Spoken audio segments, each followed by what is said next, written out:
अस्सलाम वालेकुम एवरीवन, उम्मीद है आप सब खैरियत से होंगे। अच्छा जी, आज हमारा वर्ल्ड मैप सीरीज़ में लेक्चर नंबर 15 है।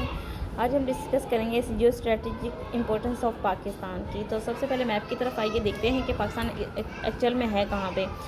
पाकिस्तान देखेंगे बिल्कुल मिड में पाकिस्तान का मैप हमने ड्रा किया है। उसके एक साइड पे देखें इंडिया है, दूसरी साइड पे हमारे पास ईरान है और इधर अफ़गानिस्तान है। पाकिस्तान अपने ईस्ट में बॉर्डर शेयर करता है इंडिया के साथ और अपने वेस्ट में ईरान है अफ़गानिस्तान के, जबकि नॉर्थ में हमारे पास चाइना है। और यहाँ पे ये मैंने यहाँ पे ड्रा नहीं किया, बट यहाँ पे एक छोटी सी कॉरिडोर निकलती है जो कि वखान कॉरिडोर जिसका नाम दिया गया है और जिसे सेंट्रल एशियन कंट्री के साथ पाकिस्तान मिलता है। दूसरी बात अगर हम बात करें, यहाँ पे हमारे नॉर्थ में साउथ अरेबियन सी है, हमारे पास अरेबियन सी मिलता है और अरेबियन सी में हमारी ग्वादर पोर्ट भी हमारे पास मौजूद है, जिसे पाकिस्तान ने ओमान से परचेज़ किया था 1952 के अंदर परचेज़ किया था ओमान से। मस्कत ओमान से पाकिस्तान ने इसको परचेज़ किया, जो कि अब इसकी इंपॉर्टेंस रीजन में बहुत ज़्यादा बढ़ गई है। और यही वजह है कि आज पाकिस्तान जो है CPEC जैसे बड़े प्रोजेक्ट का हिस्सा है और पूरे रीजन में पाकिस्तान की अहमियत दोगुना बढ़ गई है। तो बात करते हैं पाकिस्तान की ईस्ट में इंडिया है। इंडिया जो है पाकिस्तान के डे 1 से, जब से पाकिस्तान इंडिपेंडेंट स्टेट बना है, तब से पाकिस्तान का एक कॉन्फ्लिक्ट है इंडिया के साथ मसला कश्मीर की वजह से, क्योंकि इन्होंने पाकिस्तान का एक काफ़ी हिस्सा जो कि कश्मीर कहलाता है उस पर कब्ज़ा किया हुआ है। कुछ पार्ट को आज़ाद करवा लिया गया था जो कि आज़ाद जम्मू कश्मीर कहलाता है। बाकी जो पार्ट था वो मकबूजा कश्मीर है, जो कि अभी तक इंडिया के कब्ज़े में है, जिसके फ्यूचर का अभी तक फैसला नहीं हो सका है।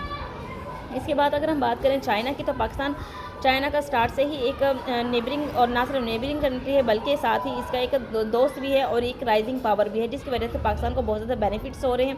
अब चाइना के लिए पाकिस्तान क्यों ज़रूरी है? चाइना के लिए पाकिस्तान इसलिए ज़रूरी है कि जब पाकिस्तान अपनी ट्रेड करता था, ये चीज़ समझने के लिए आप हमारे प्रीवियस लेक्चर्स भी देख सकते हैं, जहाँ पर हमने मैप के ज़रिए इंडिकेट किया हुआ है कि चाइना पाकिस्तान के लिए क्यों ज़रूरी है या पाकिस्तान चाइना के लिए क्यों ज़रूरी है।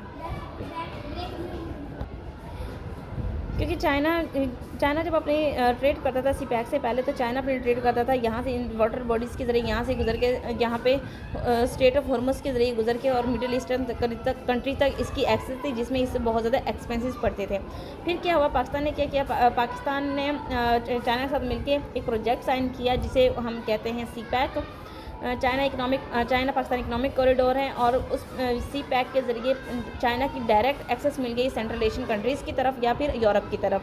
तो CPEC बेसिकली ये देखिए रेड लाइन गुजर रही यहाँ से, बिल्कुल लो कॉस्ट में पाकिस्तान ये चाइना ग्वादर से गुजरता है और यूरोप और सेंट्रल एशियन कंट्रीज़ में चला जाता है।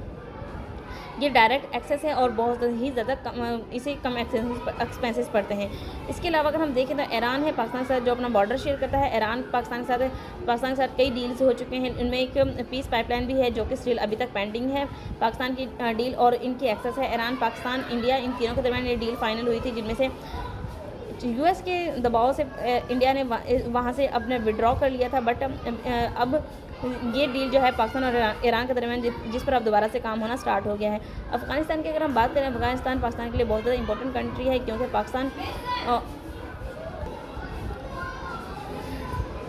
क्योंकि यहाँ पे अगर हम बात करें वार ऑन टेरर की, तो वार ऑन टेरर की वजह से पाकिस्तान और अफ़गानिस्तान में आपस में काफ़ी क्लैशेस भी रहे हैं। इसके अलावा अफ़गानिस्तान में पाकिस्तान को इल्ज़ाम ब्लेम देता है कि जो वहाँ पे टेररिज्म वो पाकिस्तान की वजह से, और पाकिस्तान ब्लेम देता है अफ़गानिस्तान की वजह से पाकिस्तान में टेररिज्म है।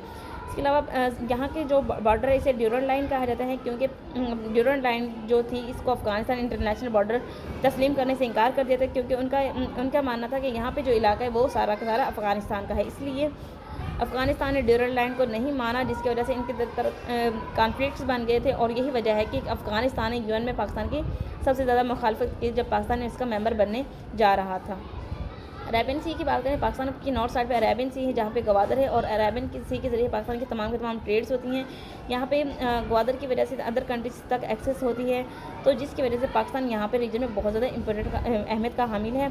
यही वजह है कि पाकिस्तान और चाइना के जो CPEC का एक बहुत बड़ा प्रोजेक्ट है उसे ख़त्म करने के लिए इंडिया और US मिलके कुछ अपने निफेरियस डिज़ाइंस बना रहे हैं ताकि उसको ख़त्म किया जा सके।